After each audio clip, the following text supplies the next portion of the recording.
G'day YouTubers, today we're doing a review on a railroad model.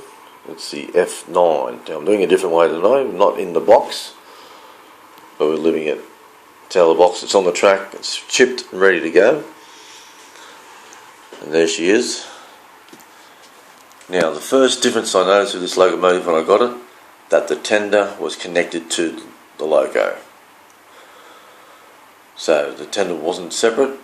The tender has got no pickups on it. And you also notice the tender was very, very light.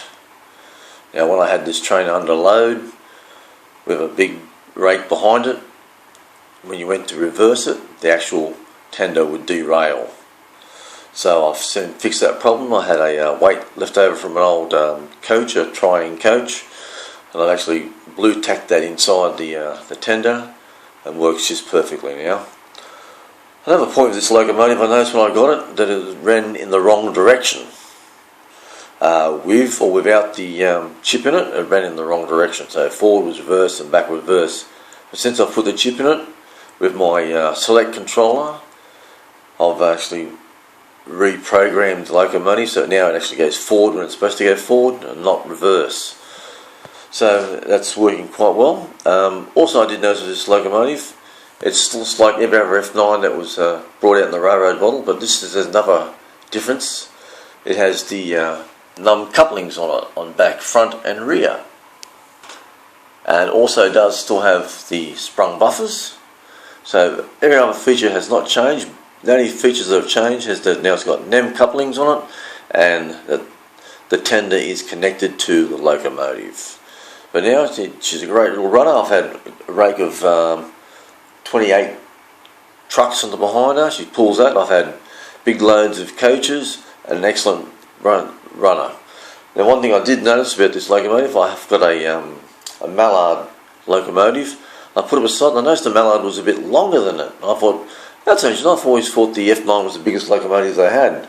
But when I've gone back through the Webkey site on Google, the actual mallard was actually about 3 or 4 foot longer than the F9. So the scaling is right down to T on these models. Most of my models are all railroad models. I've got the Hall.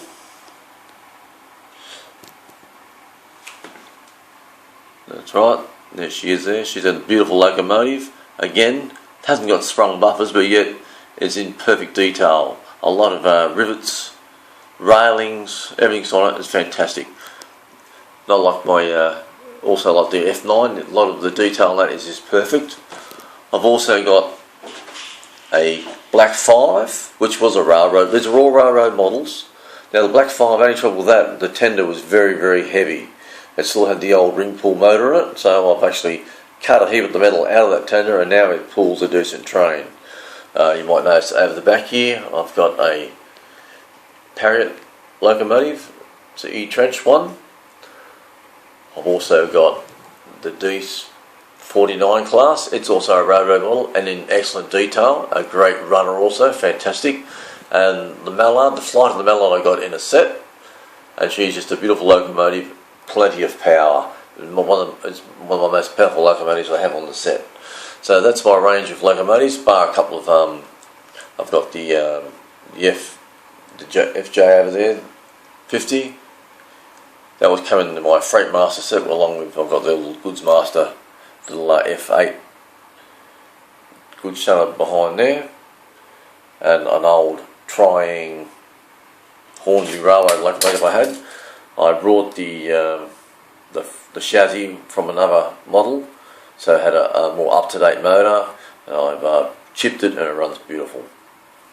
That's it, but back to the F9. A great locomotive, plenty of power. The only issue was that the tender was very, very light, and when you reversed up, it had problems. Right, thanks for that. I'll catch us all later.